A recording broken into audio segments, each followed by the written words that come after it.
হানজালা রাদিয়াল্লাহু তাআলা আনহু কানের মধ্যে হঠাৎ করে আওয়াজ চলে আসলেন, কদ কুতিলা মুহাম্মদ সাল্লাল্লাহু আলাইহি সাল্লাম দুনিয়াতে আর নাই, আমার নবী নাই। মদিনাওয়ালা নবীকে বেঈমানেরা উহুদের ময়দানে শহীদ করে দিয়েছেন। এই আওয়াজটা যখন হযরতে হানজালার কানের মধ্যে চলে আসলেন, হানজালা রাদিয়াল্লাহু তাআলা আনহু দৌড়ায়া ঘরের মধ্যে চলে গেলেন। ও বিবি আমার, লুঙ্গি এবং গামছা রেখে দাও, আমার কাছে তরবারিটা ধরায়া দেও। এ বিবি, তরবারি দাও, যুদ্ধের ময়দানে যাওয়া লাগবে। ওই ইহুদিরা আমার নবীকে হত্যা করে নাকি দুনিয়া থেকে বিদায় করে দিয়েছেন। এ বিবি, আমার দেরি করা যাবে না। যেই বেঈমানেরা আমার নবীকে উহুদের ময়দানে শহীদ করে দিয়েছেন, এই কাফেরদেরকে আমি আজকে গলা কুচু কাটা করে বাড়ির মধ্যে ফিরব। এ বিবি, আমার বিদায় দাও। বিবাহ করলাম গতকালকেই, আজকে তোমার চেহারাটা ভালো করে বিন্দু পরিমাণ দেখতে পারি নাই। তুমি কেমন হবা? আল্লাহ তাআলা যদি আমাকে গাজী বানায় বাড়ির মধ্যে পাঠায় দেয়, তাহলে আবার তোমার চেহারাটা দেখার সৌভাগ্য হবে। আর যদি আমি শহীদ হয়ে যাই, আল্লাহ তাআলা হাসরের ময়দানে তোমাকে আমাকে যেন এক কাঁধের দাঁড় করায়া জান্নাতের ফায়সালা করে দেয়। হযরতে হানজালার বিবি বলেন, ও স্বামী আমার, আপনি যুদ্ধের ময়দানে যাবেন, আমার পক্ষ থেকে বিন্দু পরিমাণে কোনো বাধা নাই। ও স্বামী আমার, আপনি যুদ্ধের ময়দানে যাবেন, যুদ্ধ করবেন, নবীর জন্য ভালো কথা। তবে আপনার উপরে গোসল ফরজ হয়ে গেল, ফরজ গোসল পালন করে আপনি যুদ্ধের ময়দানে চলে যাবেন। হানজালা ডেকে ডেকে বলে, ও বিবি আমার, তোমার মনের মধ্যে কি বিন্দু পরিমাণে আমার নবীর জন্য মায়া নাই? আমার নবীর মায়া কি নাই? যেই বেঈমানেরা আমার নবীকে দুনিয়া থেকে বিদায় করে দিয়েছে, বলো না আমি কার জন্য দুনিয়াতে গোসল করব? এ বিবি, তরবারি দাও, দেরি করার সময় আমার হাতের মধ্যে নাই।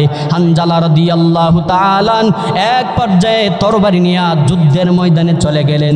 যুদ্ধের ময়দানে যাইয়া বেঈমানদের গলা গলা কুচু কাটা করতে লাগলেন, বেঈমানদেরকে জাহান্নামী বানাইতে লাগলেন। এক পর্যায়ে হযরতে হানজালা রাদিয়াল্লাহু তাআলা আনহুর উপরে বেঈমানেরা যখন চাপায় পড়লেন, হানজালা রাদিয়াল্লাহু তাআলা আনহু নিজেও শহীদ হয়ে গেলেন। হযরতে হানজালা শহীদ। মদিনাওয়ালা নবী তাকায় দেখেন, যুদ্ধের ময়দান যখন যুদ্ধ শেষ হয়ে গেলেন, এবার আমার নবী বলেন, ও সাহাবা আজমাইন, যাও যাও, উহুদের ময়দানটাকে তন্ন তন্ন করে খুঁজে দেখো, আমার কোন কোন সাহাবী উহুদের ময়দানে আমি নবীর জন্য যুদ্ধ করে শহীদ হয়ে গেল। যাও যাও, এই সমস্ত সাহাবায়ে কেরামদেরকে আমি নবীর সামনে হাজির করে দাও। আমি নিজে তাদের চেহারাটা দেখে তাদেরকে আজকে বিনা গোসলে দাফন করে দিব। এই রায় যখন মদিনাওয়ালা নবী দিয়া দিলেন, উহুদের ময়দানে এক প্রান্ত থেকে একজন মহিলা কান্না করে করে দৌড়ায় এসে হাজির হয়ে গেলেন। ও পয়গম্বর,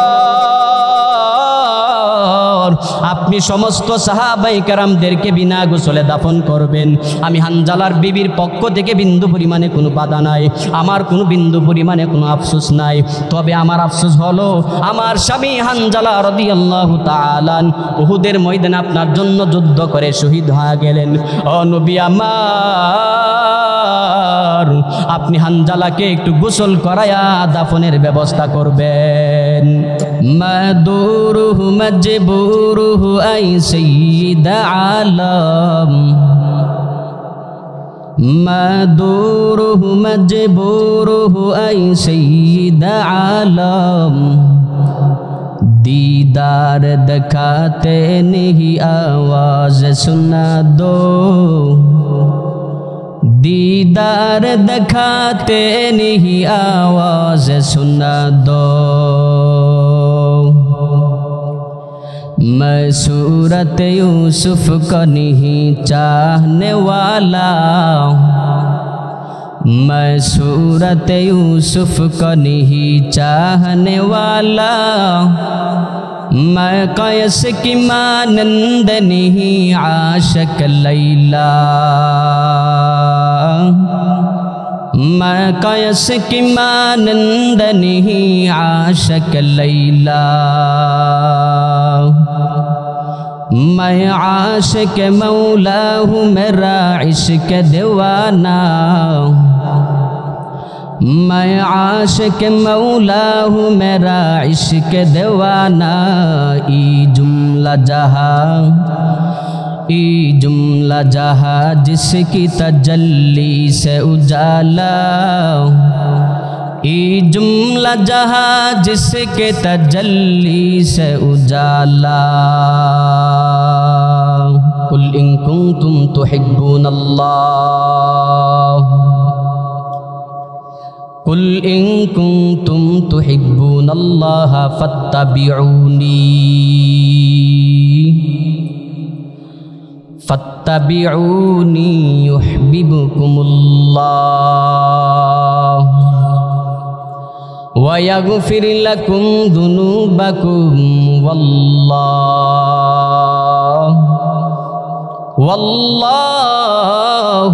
गफूरुर रहीम।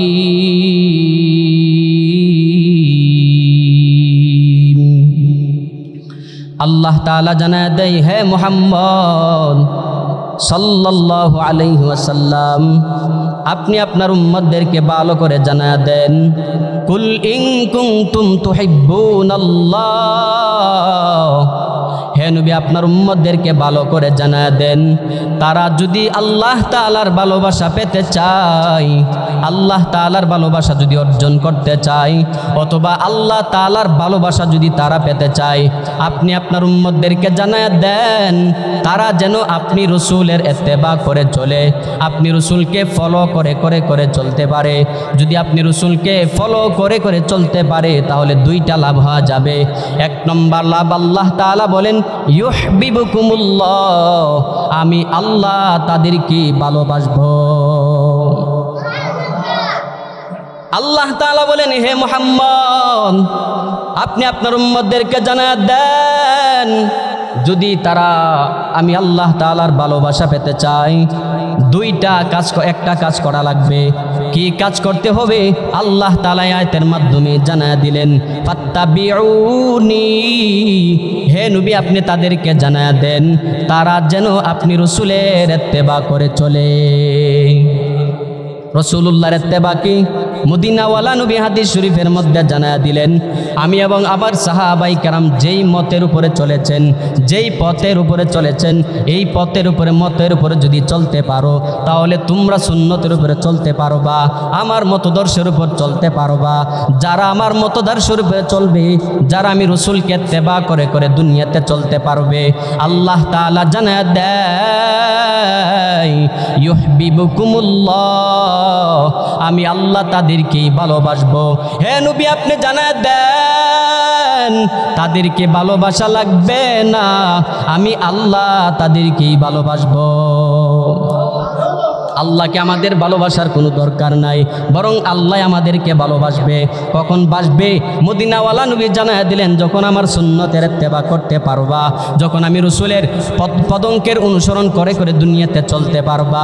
7 বছর জিন্দেগি আমি রাসূলের কথা মতো জীবনটাকে যদি বান্দা সাজাইতে পারো, মদিনাওয়ালা নবী বলেন কানা মাই ফিল জান্নাহ, আমি নবীর সঙ্গে তোমরা জান্নাতে থাকবা। সাহাবাই কারাম কি পরিমাণ রাসূলুল্লাহকে ফলো করে করে চললেন। মদিনাওয়ালা নবী আমার মসজিদে নববীর মধ্যে বয়ান করে করে করে জানায়া দিলেন ও আমার সাহাবাই কারাম তোমরা আমার সামনে উপস্থিত যারা আছো দিলের কানটা দিয়ে শুনে নাও, যারা আমি নবীকে অনুসরণ করে করে চলতে পারবা, যারা আমি রাসূলকে ফলো করে করে চলতে পারবা, তোমাদের জন্য সুসংবাদের খবরটা শুনে নাও। কি সেই সুসংবাদ? মদিনাওয়ালা নবী বলেন আমার সাথে যারা মুহাব্বতের কালেকশনটা লাগায় চলতে পারবে, আমি নবীর সঙ্গে যারা সুন্নতের আদর্শ মেনে মেনে যারা দুনিয়াতে চলতে পারবে, আমি নবীর সঙ্গেই তারা জান্নাতে থাকবে। ইমামুল আউয়ালিন আল আখিরিন বহরে সদকা রহমাতাল লিল আলামিন সাইয়্যিদুল কাউনাইন খাতমুল মুরসালিন আখিরা মাদবুদ ফখরুল আউয়ালিন শুধু জুদাস রহমাতাল লিল আলামিন মসজিদাউ শুধু হামারো এ জমিন। কেমন দামি নবী আমরা পেয়ে গেলাম, এমন একজন নবী পেয়ে গেলাম সুপারিশ ছাড়া, বিনা সুপারিশ এমন দামি একজন নবী পেয়ে গেলাম যেই নবীর উম্মত হওয়ার জন্য আল্লাহ তাআলার কাছে শত শত নবীরা পর্যন্ত আবদার জানাইলেন। আদম আলাইহিস সালাতু ওয়াস সালাম আবুল বাশার, পৃথিবীর প্রথম নবী, প্রথম মানব। আদম আলাইহিস সালাতু ওয়াস সালামের সন্তান যারা হযরত ঈসা আলাইহিস সালাতু ওয়াস সালাম আল্লাহ তাআলার কাছে ডাইরেক্ট দোয়া করে করে জানায়া দিলেন, ও দয়ার মালিক, আপনি আমাকে নবী না বানাইয়া মুহাম্মাদের উম্মত যদি বানায় দুনিয়াতে প্রেরণ করতেন, আমার মতো বড় ভাগ্যবান কেউ নাই, আমাকে মুহাম্মাদের উম্মত বানায় দুনিয়াতে প্রেরণ করেন। আল্লাহ তাআলা মদিনাওয়ালা হযরত ঈসা আলাইহিস সালাতু ওয়াস সালামের দোয়াটা কবুল করে নিলেন। রহমাতাল লিল আলামিনের উম্মত বানাইয়া ঈসা নবীকে দুনিয়াতে প্রেরণ করবেন। ঈসা নবী আল্লাহর কাছে চলে গেলেন। আবার যখন দুনিয়াতে আসবেন, কিয়ামতের আগে যখন দুনিয়াতে আসবেন, নবী হিসাবে আসবেন না, তখন উম্মত হিসাবে দুনিয়াতে পদার্পণ করবেন। এমনিভাবে অসংখ্য নবী আল্লাহ তাআলার কাছে দোয়া করে করে জানায়া দিলেন, ও দয়ার মালিক, আপনি আমাকে মুহাম্মাদের উম্মত হিসাবে দুনিয়াতে প্রেরণ করে দেন, কারণ মুহাম্মদ সাল্লাল্লাহু আলাইহি ওয়াসাল্লাম এমন একজন দামি পয়গম্বর, যে দামি পয়গম্বরের জন্য আল্লাহ আসমান বানাইলেন। আল্লাহ তাআলা এই মুহাম্মদকে উদ্দেশ্য করে করে জমিনটাকে সৃষ্টি করলেন। এই যে চাঁদ দেখতে পাও, আল্লাহ তাআলা মুহাম্মদুর রাসূলুল্লাহর অনুসরণ করে মুহাম্মদের জন্যই তো চাঁদ সৃষ্টি করলেন। আল্লাহ তাআলা সূর্যটা মুহাম্মদ নবীর উসিলা করেই তো সৃষ্টি করলেন। দুনিয়াতে যা কিছু দেখো আল্লাহ তাআলা সব বানাইছেন, আল্লাহ সব বানাইছেন আমাদের নবীর জন্য। আল্লাহ তাআলা আমাদের নবীর উসিলায় দুনিয়ার মধ্যে সব কিছু সৃষ্টি করলেন। উরখুলিয়া গ্রাম আমরা এমনিতেই পাই নাই, আমার নবীর উসিলায় আমরা পেয়ে গেলাম। উরখুলিয়াবাসী ধন্য হয়ে গেল, মদিনাওয়ালা নবীকে পেয়ে উরখুলিয়াবাসী ধন্য হয়ে গেল, কারণ এই এলাকার অধিকাংশ মানুষ নবী প্রেমিক মানুষ, আছে না নাই? মদিনাওয়ালা নবী জানায় দেয় উম্মতের দল, যারা আমি নবীকে ফলো করে করে চলবে, দুনিয়াতে আল্লাহ তাআলা সবার উপরে পায়রুটি দান করলেন। সম্মানের ক্ষেত্রে আমার নবীর, আমার উম্মতের মর্যাদা সবার উপরে। যেমন আল্লাহ তাআলা আদম আলাইহিস সালাতু ওয়াস সালাম থেকে ঈসা পয়গম্বর পর্যন্ত দুনিয়াতে যত নবী রাসূল প্রেরণ করলেন, সমস্ত রাসূলদের মধ্যে, সমস্ত নবীর উম্মতের মধ্যে আল্লাহ তাআলা মুহাম্মদ নবীর উম্মতের মর্যাদা বাড়ায়া দিয়েছেন। এই নবীর উম্মত হওয়ার পরে আপনারা খুশি না বেজার? যেই নবীর উম্মত হওয়ার জন্য নবীরা পর্যন্ত আবদার করে যে আল্লাহ মুহাম্মদ নবীর কি বানাও, উম্মত বানাও। তো এই নবীর উম্মত হতে পেরেছি কি কোনোদিন জন্মের আগে বলছেন যে একটা নোটিশ লিখছেন আল্লাহর কাছে, আল্লাহ আপনি আমাকে দুইটা চক্ষু দিবেন, দুইটা হাত দিবেন, আমাকে একটা নাক দিবেন, দুইটা ছিদ্র থাকবে, দুইটা ঠোঁট দিবেন, একটা জিহ্বা থাকবেন, জিহ্বা দিবেন, 32টা দাঁত থাকবে, দুইটা পা থাকবে, ভালো ভালো সব কিছু বডি বিল্ডার বানায় দিবেন, এমনকি সর্বশেষ চাওয়া পাওয়া আখিরি নবীর উম্মত বানাইবেন। এই ধরনের কোনো আবদার চলছে? করছেন কেউ? আমি তো করি নাই, আপনারা করছেন? তো এই ধরনের নোটিশ আবদার ছাড়াই যে মালিক আমাদেরকে এই নবীর উম্মত বানাইছেন, আবারও বলি আলহামদুলিল্লাহ। এজন্য সাহাবাই কারামকে রাসূলুল্লাহ সাল্লাল্লাহু আলাইহি ওয়াসাল্লাম বলেন, মসজিদে নববীর মধ্যে বসা সাহাবায়ে আজমাইন বললেন, হে আমার সাহাবাই কারাম, তোমরা আমাকে বলো কে কি পরিমাণ আমি রাসূলকে মহব্বত করি। সুবহানাল্লাহ বলে। রাসূল যখন বললেন, সাহাবায়ে আজমাইনের মধ্যে ছোট্ট একজন সাহাবী, বয়স মাত্র 11 থেকে 13, এর মধ্যে সীমাবদ্ধ, এই ছোট্ট সাহাবী দাঁড়ায় বলেন, ইয়া রাসূলুল্লাহ, আমি আপনার জন্য জান জীবন এমনকি আমার মা বাবাকে শহীদ করতে পারি। আপনি যদি বলেন আমার বাবাকে হত্যা করার জন্য, আমি এই মুহূর্তে দ্বারা আমার বাবাকে হত্যা করব। আপনি শুধুমাত্র অর্ডার করেন, একটা আদেশ দিবেন, আপনার মহাব্বতে আমার মাকে মারতে পারবো, আমার বাবাকে মারতে পারবো, এমনকি আমি আমার দুনিয়ার সব কিছু পিছনে ফেলায় আপনাকে পায়রুটি দিতে পারবো। বয়স কত? বয়স কত? 11 থেকে 13 বছরের ছোট্ট সাহাবী। আর আপনি আমি আজকে কত বছর হয়ে গেল এতটুকু আজকে মহাব্বত ঢুকাইতে পারি নাই যে রাসূলুল্লাহ সাল্লাল্লাহু আলাইহি সাল্লামের সুন্নত মোতাবেক চলার জন্য যে আমরা দাড়িটা রাখতে পারি নাই, রাসূলুল্লাহ সাল্লাল্লাহু আলাইহি সাল্লামের সুন্নত পালন করার জন্য মাথার মধ্যে একটা টুপি উঠাইতে পারি নাই। কিন্তু যদি বলা হয় রসুলকে কে কি পরিমাণ মহাব্বত করো, বলবে যদি 100% যদি সীমাবদ্ধ থাকে আমি 100% রসুলকে মহাব্বত করি। দাবিদার উম্মতের অভাব নাই নাকি অভাব আছে? অভাব নাই। প্রয়োজনে দিন কি দিন খানা ছেড়ে রাস্তার মধ্যে মিছিল করব, নবীর জন্য জীবন দিতে পারি, কিন্তু রসুলের সুন্নত দাড়িটা রাখতে পারবো না। এমন উম্মত আছে না নেই? রাস্তার মধ্যে মিছিল করে কিন্তু তুতাই দাড়ি নাই। অনেকে আবার বলে আমরা সুন্নি। সুন্নি আর ওহাবি কি? ওহাবিদের দাড়ি গাড়ির পিছন দিক দিয়ে উঠে নাকি বলেন?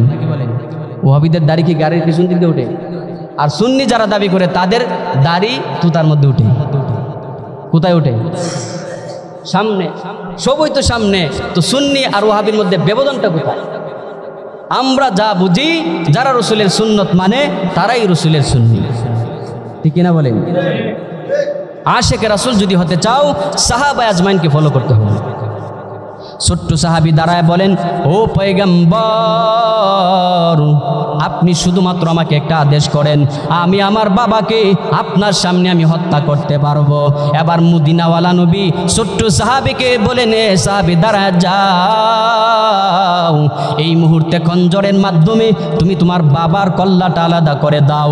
ছোট্ট সাহাবী লাফ মেরে দাঁড়াইয়া বাবার গাড়ে উঠে বলেন, ও বাবা, আপনি শহীদ হওয়ার জন্য প্রস্তুত হয়ে যান।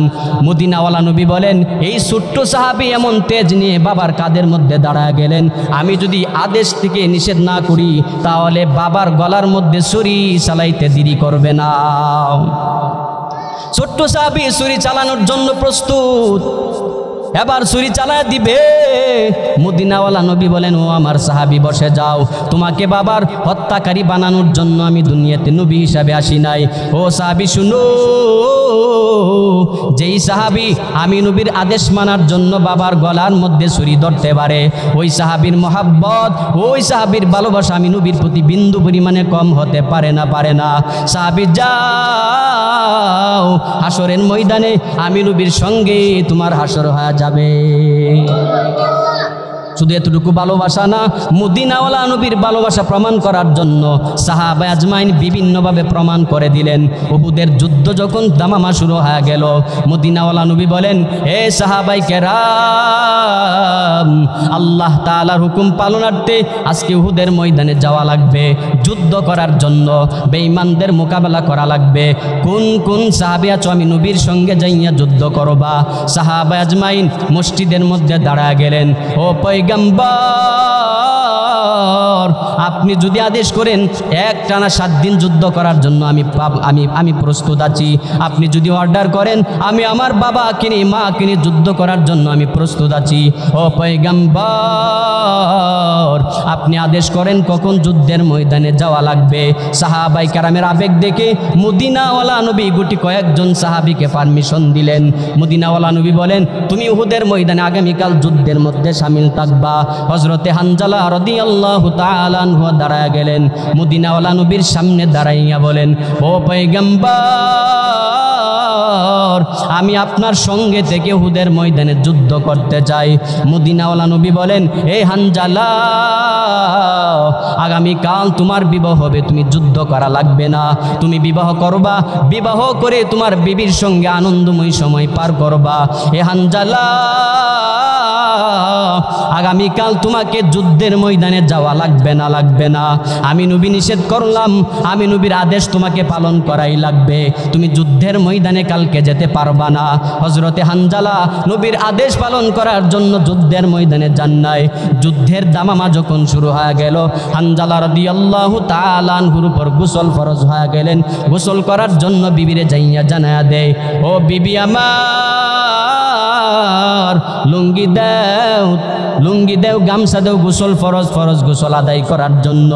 গামছা এবং লুঙ্গি নিয়ে যখন গোসলখানার মধ্যে গোসল করার জন্য চলে গেলেন, হানজালা রাদিয়াল্লাহু তাআলা আনহু কানের মধ্যে হঠাৎ করে আওয়াজ চলে আসলেন, কতকুতিলা মুহাম্মদ সাল্লাল্লাহু আলাইহি সাল্লাম দুনিয়াতে আর নাই, আমার নবী নাই। মদিনাওয়ালা নবীকে বেঈমানেরা উহুদের ময়দানে শহীদ করে দিয়েছেন। এই আওয়াজটা যখন হযরতে হানজালার কানের মধ্যে চলে আসলেন, হানজালা রাদিয়াল্লাহু তাআলা আনহু দৌড়ায়া ঘরের মধ্যে চলে গেলেন। ও বিবি আমার, লুঙ্গি এবং গামছা রেখে দাও, আমার কাছে তরবারিটা ধরায়া দেও। এ বিবি, তরবারি দাও, যুদ্ধের ময়দানে যাওয়া লাগবে। ওই ইহুদিরা আমার নবীকে হত্যা করে নাকি দুনিয়া থেকে বিদায় করে দিয়েছেন। হে বিবি, আমার দেরি করা যাবে না। যেই বেঈমানেরা আমার নবীকে উহুদের ময়দানে শহীদ করে দিয়েছেন, এই কাফেরদেরকে আমি আজকে গলা কুচু কাটা করে বাড়ির মধ্যে ফিরব। হে বিবি, আমার বিদায় দাও। বিবাহ করলাম গতকালকেই, আজকে তোমার চেহারাটা ভালো করে বিন্দু পরিমাণ দেখতে পারি নাই। তুমি কেমন হবা? আল্লাহ তাআলা যদি আমাকে গাজী বানায় বাড়ির মধ্যে পাঠায় দেয়, তাহলে আবার তোমার চেহারাটা দেখার সৌভাগ্য হবে। আর যদি আমি শহীদ হয়ে যাই, আল্লাহ তাআলা হাসরের ময়দানে তোমাকে আমাকে যেন এক কাঁধের দাঁড় করায়া জান্নাতের ফায়সালা করে দেয়। হযরতে হানজালার বিবি বলেন, ও স্বামী আমার, আপনি যুদ্ধের ময়দানে যাবেন, আমার পক্ষ থেকে বিন্দু পরিমাণে কোনো বাধা নাই। ও স্বামী আমার, আপনি যুদ্ধের ময়দানে যাবেন, যুদ্ধ করবেন, নবীর জন্য ভালো কথা। তবে আপনার উপরে গোসল ফরজ হয়ে গেল, ফরজ গোসল পালন করে আপনি যুদ্ধের ময়দানে চলে যাবেন। হানজালা ডেকে ডেকে বলে, ও বিবি আমার, তোমার মনের মধ্যে কি বিন্দু পরিমাণে আমার নবীর জন্য মায়া নাই? আমার নবীর মায়া কি নাই?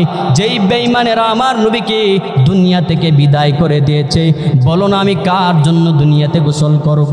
হে বিবি, তরবারি দাও, দেরি করার সময় আমার হাতের মধ্যে নাই। হানজালা রাদিয়াল্লাহু তাআলা এক পর্যায়ে তরবারি নিয়ে যুদ্ধের ময়দানে চলে গেলেন। যুদ্ধের ময়দানে যাইয়া বেঈমানদের গলা গলা কুচু কাটা করতে লাগলেন, বেঈমানদেরকে জাহান্নামী বানাইতে লাগলেন। এক পর্যায়ে হযরতে হানজালা রাদিয়াল্লাহু তাআলা আনহুর উপরে বেঈমানেরা যখন চাপায় পড়লেন, হানজালা রাদিয়াল্লাহু তাআলা আনহু নিজেও শহীদ হয়ে গেলেন। হযরতে হানজালা শহীদ। মদিনাওয়ালা নবী তাকায় দেখেন, যুদ্ধের ময়দান যখন যুদ্ধ শেষ হয়ে গেলেন, এবার আমার নবী বলেন, ও সাহাবা আজমাইন, যাও যাও, উহুদের ময়দানটাকে তন্ন তন্ন করে খুঁজে দেখো, আমার কোন কোন সাহাবী উহুদের ময়দানে আমি নবীর জন্য যুদ্ধ করে শহীদ হয়ে গেল। যাও যাও, এই সমস্ত সাহাবায়ে কেরামদেরকে আমি নবীর সামনে হাজির করে দাও। আমি নিজে তাদের চেহারাটা দেখে তাদেরকে আজকে বিনা গোসলে দাফন করে দিব। এই রায় যখন মদিনাওয়ালা নবী দিয়া দিলেন, উহুদের ময়দানে এক প্রান্ত থেকে একজন মহিলা কান্না করে করে দৌড়ায় এসে হাজির হয়ে গেলেন।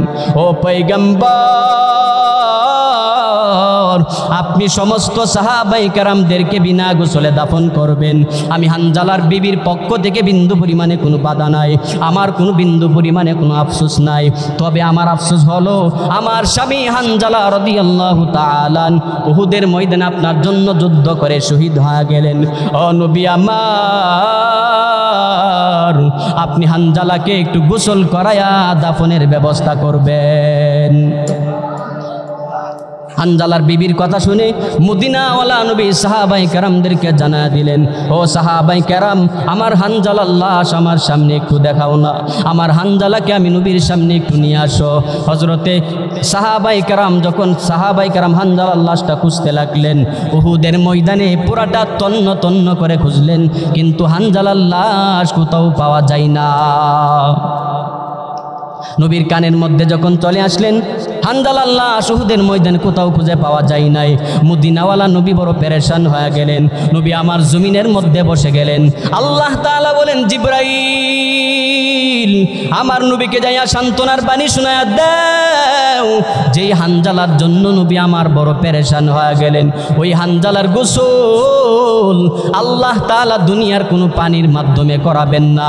যেই হানজালা বিবির মহাব্বত ছেড়ে, দুনিয়ার মহাব্বত ছেড়ে ইসলামের ঝান্ডাটাকে উঁচু করার জন্য, ইসলামটাকে, ইসলামের মর্যাদা উঁচু করার জন্য, মদিনাওয়ালা নবীকে সম্মান প্রদর্শন করার জন্য আমার যেই সাহাবী, আমার যেই বান্দাটা ইসলামের ঝান্ডা উঁচু করার জন্য শহীদ হতে পারে, নিজের জীবনটাকে বিসর্জন দিতে পারে, ওই সাহাবীর গোসল দুনিয়ার কোনো পানি দ্বারা হবে না।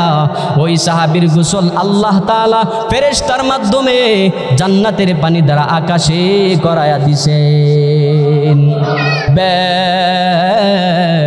কুলুরে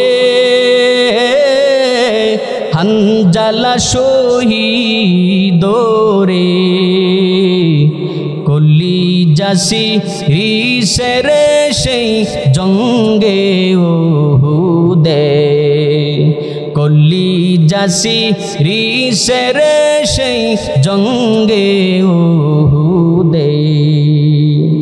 নবীর এক সাহাবী ছিলেন হানজালা নামেতে, তিনি শহীদ হয়েছিলেন বিবাহের রাত্রিতে রে সেই জঙ্গে ওহুদে। নবীর ডাকে আদার রাতে কহেন বিবির তরে, বিয়ের রাতে রে জল শিরনে বিদায় দেওয়া মারে যাব জঙ্গে ওহুদে। হাত তুলে স্ত্রী বলে মাওলার দরবারে, বিয়ের রাতে রে নবস্বামী সপিলাম তোমারে সেই জঙ্গে ওহুদে। যুদ্ধে গেলেন শহীদ হইলেন নাপাক হালাতে, নবী জেনে সাহাবাদের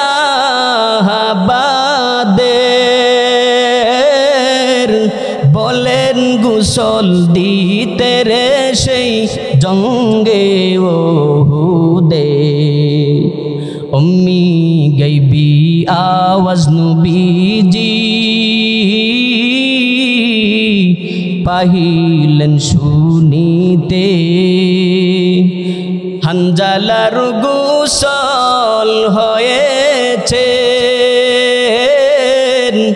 ফেরেশতাদের হাতের জান্নাতের পানিতে। কান্দিয়া কুলুরে